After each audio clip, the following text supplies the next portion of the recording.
I think the greater success for us internally and as leaders is the type of product that we're producing. Hmm. And are we successful at producing that product and giving our clients the experience that they want? I Hmm. think that's the ultimate success for us.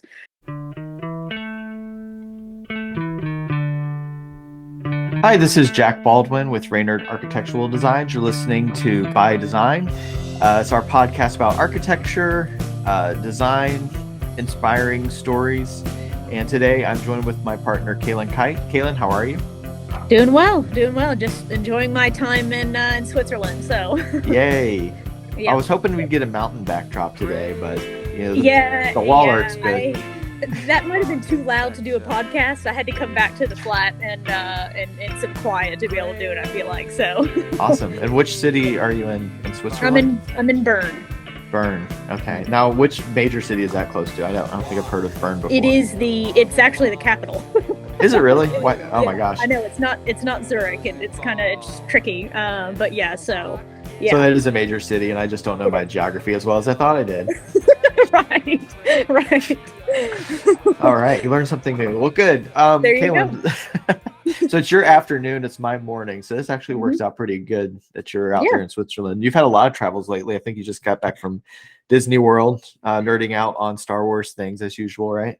Absolutely. Yeah, it's actually been a great year. I feel like, after COVID locked me in for 2 years, I went ham this year on traveling. Yeah, you've really covered a lot of ground lately. Yes.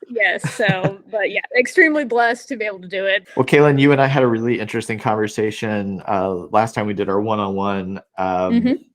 We talked about what to do when things go wrong. What do we do when things don't go as planned as business owners? You and I and James started Raynard Architectural Designs together almost 2 years ago. I think we're coming up on our 2-year, first full 2 years at the end of 2022.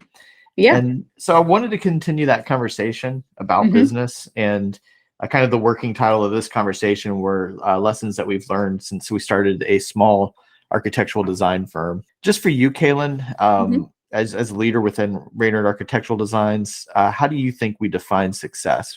Yeah, absolutely. I think it's twofold. I think you have to have the obvious, that you're making money. That's something measurable. It is measurable, and obviously, if you're not, you can't be in business, right? So there is that. You have to be making money. But I think the greater success for us internally and as leaders is the type of product that we're producing. And are we successful at producing that product and giving our clients the experience that they want? I think that's the ultimate success for us. So that can mean a lot of different things. I know last time we spoke, we talked about reflecting on what goes wrong and things like that. But I do think the biggest success indicator for us is the type of product that we're producing for our clients. Yeah, and let's talk about that for a second, because you said one way to measure success is that we're making money, which I want to dive into that. What do you because I think we've both learned some lessons about what it means to make money, because just because you've got revenue doesn't mean you've actually turned a profit, and just because you've won a job doesn't mean that job was successful. Just because you earn revenue doesn't mean you've made money. Right. And just because you've won a job. So how do we define that? How do we define that just because we brought in revenue, how do we know that that actually equals success? Because you can bring in jobs, but they may not actually pan out.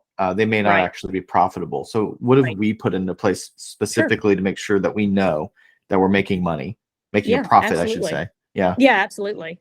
And I think we touched on it a little bit last time we spoke too, but revenue and profit are two different things, right? Revenue is everything that you bring in as a business one, but your profit is what you make after you spend the money that you need to.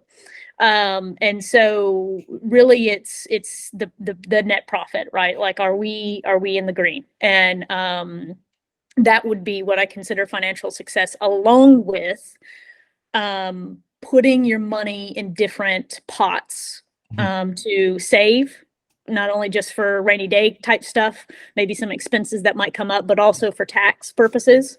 Yeah. That has been huge for us, for the unforeseen. And again, we talked about it last time, but if we had not done that, I feel like we would be in a little bit different position right now. Yeah. Just with some of the unforeseen things that happened. And so I think that would be considered financial success. Yeah. Very responsible, but obviously the net profit is green. You're in the green or the black, black, green, however you want to say it. Yeah. I mean, we've spent, yeah, but you and I personally have spent hours till the point where we're almost yelling at each other over spreadsheets, you know? Oh, absolutely. Every time we pull up a spreadsheet, I'm like, all right, let's go in, you know. But that's part of getting to those. I mean, it's frustrating. It's painful. It's not the worst thing. We actually get through that pretty well. Yeah. Considering that I need a lot of patience when it comes to arithmetic. But but that's one of the big lessons I think we've learned is that you have to be very specific in what success means. So just because we say we're making money, well, great, we brought in revenue, but do we actually know where that money is going? Is it preparing us for the future? Is it preparing us for like what's next tomorrow? Because there are bills due when you run a business. There are costs associated with that. There are vendors to pay. There's labor that needs to be paid. So knowing that up front early is very important, and tracking it. So that was a big lesson is, are we tracking it? And being okay with it not being perfect and making adjustments, but we don't know what we don't know until we actually start tracking it. Exactly. You also said good product. I agree with that. And I want to dive into that a little bit more. How do we define a good product? What do you think is a good product that we produce at Reynard? Yeah. I think that's a multifold answer. I don't think it's very easy to describe. I think it's a combination of a lot of different things. I think if we communicate well with our clients, that we set expectations well for our client, where they're not disappointed or they're expecting something different from us. I think that's a big one. And then they're happy, right? They're happy with the work that we've done. So I think it's a combination of things that creates the good product. And so, that's kind of the key points I would probably say on what makes a good product for us. I'm sure we could expand upon those, but well, we could, and I call them KPIs, which we don't throw it around too much, but it's still an internal vocabulary, is key performance indicators. So we put some measurable things around our product. There's a revenue that's associated with that. So that's measurable. If we bring in revenue as a business, we sell a job and we bring it in at a profit, that's a key indicator that we were successful. We did something that equaled success that we can measure. And then we look at profit margins on those projects. And that's how we know if it's a good product. Did we sell that product? Do we maintain our margin going into the implementation of that project? Yes. We can check those boxes. Now there's other things that are a little bit more, they're a little harder to track. There are some metrics, like a 5-star review. If we see that clients are providing us with reviews and we've got a metric to say that client gave us good feedback, had a good experience, but there are other ways in which tracking a good experience is hard, because you're talking about an experience, you're talking about feelings. They fluctuate, they go up and down. One day the client's yelling at you, the next day they're praising you. So And then the last thing I would point out is permit sets and built projects. So that's how we know we're doing a good job. Did we get a permit approval? Did we get the home built? If the answer is yes to those two questions, I'd say that's a good product. Yeah, absolutely. Yeah, I don't know why I forgot about the build part, but I mean, that's like the final bit, Yeah. I think a lot of our projects are still kind of in the first few indicators, right? Where it's expectation, communication, good with the set that we've produced for them, the architectural set that we produce them, and exciting. We've got a lot of stuff under construction, so but yeah, that obviously, if it's built and it gets up off the ground, that's the final, in my mind, stamp of, okay, we did a good job. Right.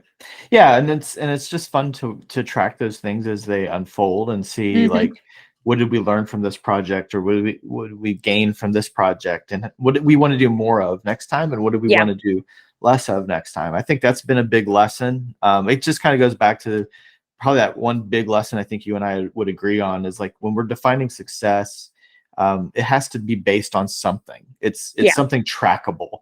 And I think that's what we've done a good job of, is just tracking who works well, which projects work well, what do we want to do more of, doing some post-mortem on things, and coming away with some conclusions on like how do we want to shape our business, and that vision gets more and more refined as we go. Yeah, absolutely. What is something that you're really proud of, that we're glad that we did as a business early on? Yeah. I think the biggest thing for me, I mean, I could answer this so many different ways. I'm very, very proud of our business and everyone that we worked with.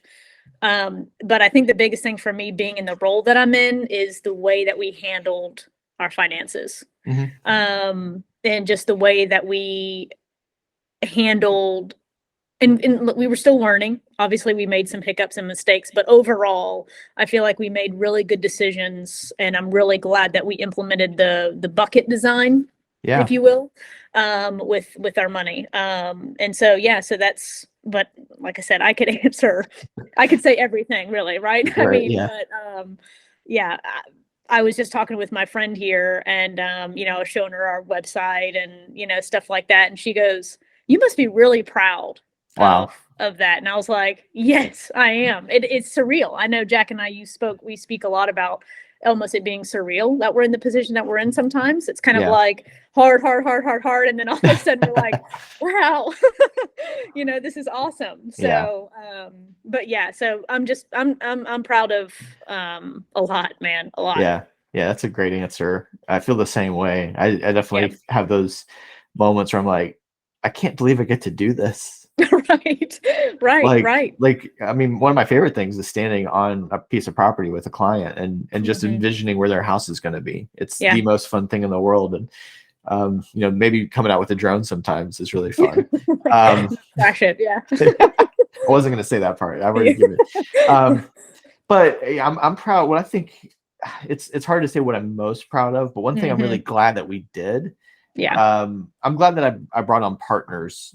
Yeah, for sure. The very first thing that I did was come to you and James with the idea to do this together.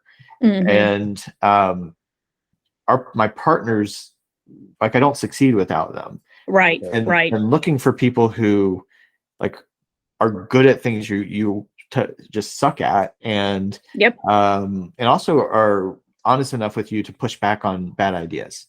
Because bad ideas happen. I just need to hear that they're bad. and we need to talk about why they're bad and make them good. But it's so easy to surround yourself with yes people, or just find people who are gifted the same way that you are. But what I love is that we have three very distinct personalities with three very distinct skill sets that lead our business in three different ways, so that you can focus on what makes our business successful from a financial perspective. James can focus on what makes our business successful from a design. And then myself doing sales and marketing, it's everybody's doing their thing. There's so many small firms out there, especially architectural firms, that you got one guy doing all of it. And how is he going to turn around architectural designs and balance the books? It's difficult. Is there anything you wish we had done sooner, though? Anything you look back on and be like, man, if I could go back in time, I would have done that from day one? Right. In my mind, it probably would have been in more like of a lesson learned is our niche. Like our prime wish we knew that. Our prime client, and we focused on that. And it's hard, and this is just it's hindsight's 2020, right? You're getting started, you're needing funding, you need to win projects. And but I wish we had leaned in more, and maybe we wouldn't have known without doing projects, right? Without kind of getting our feet wet in it. But looking back now, yeah, I wish we were more focused, but again, maybe we never would have been, so. Yeah, I think you're right. It's kind of like oh gosh, I mean, it's cliche, but the chicken or the egg. Would you have learned the lesson without those experiences? Exactly. I think not. I think we would have, when I remember you and I reading Good to Great together, and we always talk about the hedgehog over and over again among so many other things, but that was one of the things that stood out when I read that book was just, we also joke about the fox and the hedgehog. That's why it's our part of our animal and our logo and everything. But the fox is so curious and wants to enjoy and experience the world, and the hedgehog is very focused. And you need both. You need to go out there and be like, what's out there? But you also need to find that niche. And for us, I remember talking about it going residential. Well, okay, what does that mean? Right. And defining that niche over time it's been hard, and it's been maybe swinging outside of the strike zone sometimes, but I would agree. I wish if that's something I wish I had known earlier, but then again, would I appreciate it without the process? So, right. How about something that's easier than you thought it would have been when we started?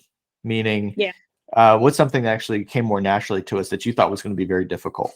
Sure. Winning projects, honestly. It's one of those, anytime you start a business, it's, can we actually do this? Oh yeah, that's scary. So it's totally scary. Yeah. And that's props to you, man. But I think that ties into, I think it was easier because the way that we started the business with 3 partners, and it wasn't an individual. Like, we each had our lanes, and someone might have a more heavier load than others at certain times. But I think that made a lot of things easy for us, and still does, because we are 3 partners working in the same direction, but have 3 distinct skill sets. Yeah, maybe the reason it's easier because I would agree. I think it's been these new projects and these new opportunities have come to us in ways that were unexpected. And yes. And I'm very grateful for that. I think the reason I get so excited when I meet a potential new client is I know who they're going to get to work with. That makes my job very easy, which is conveying the message about who we are, and getting them excited about it. I get excited about it because I know they're going to meet James and Kalyn and Meg and now Sherry, who's our project coordinator. And those are great people. Those are people who are really going to take care of our clients. And I know that. Right. And so that makes my job very easy. I feel very spoiled by that. But you're right. Also, like, when we talked about starting an architectural firm together, I remember I was like, there's so many architects out there who use their names. It's like Johnson, Mulberry, and Smith Associates or whatever. And I'm like, well, why does it have to be one person's name? I think it should belong to us. And that's where we got Raynard from. It's just, it sounds like a person's name, but it just is another word for a fox. And it means that it's our collaborative effort together to design custom homes with people. And it's really cool. Yep. What about something that's harder? Is there something that you didn't expect to be as difficult as it is when we started? Sure. It probably was scalability conversations. I think that has been the hardest thing. And I don't even know if I necessarily thought about that, you know what I'm saying? Yeah. But I think those have been the hardest conversations, is the decisions around scalability, hiring contractors, revenue type questions, project cost type questions. Those type things I think have been the most difficult to navigate, and we still are. Like, this is not, we're in the midst of that currently. And because you're just, you're hoping, right? And it's a good hope, because you've obviously, we've been successful in what we're doing, but you're kind of, you step out on the ledges a lot. Oh yeah. For sure. You're like, okay, hire, I hope this works out. You know what I mean? A lot of unknowns. And I feel like it's and maybe that's how it's always going to be, right? It's with scalability. I think you're just always kind of stepping into the black a little bit, into the unknown. Yeah. But I would say that's the hardest, just not being able to see and predict exactly, especially someone on, my end with analytics and data and looking at finances. It's hard to look at the projected and make a decision of the projected along with the current. Like, that's difficult. Yeah, it's so complex because we're moving as we're, I always say we're building the airplane in the air or putting the boat together while we're in the water. It's right. So that's difficult when it's a moving target. It's something that's, business doesn't stand still. Projects don't stop. Clients don't stop wanting things on time, and so there's so many moving things that while it's still moving, you're trying to stay grounded and move to the next stage in a business environment. I think what's helped us through that difficulty, I don't think I'd be putting words in your mouth if I said that we just try to keep reminding ourselves of our why, reminding ourselves of like why we're doing this, and that really helps. Sometimes we lose sight of that when we make a reactive decision, but I think if we just keep reminding ourselves the reason why we're doing it this way is not just, I remember telling you even this morning, I'm like, I'm not throwing an idea at you just because I want to make your life more complicated. Right. But sometimes you feel like you have to say that because in the process of scaling, it is complicated, and some of the solutions that we come up with, you're like, it's just gonna be complex, but how do we make it easy at the same time? So reminding ourselves why are we having this conversation? What's our goal? What are we trying to accomplish? Is it just arbitrary that we're scaling, or do we envision something better?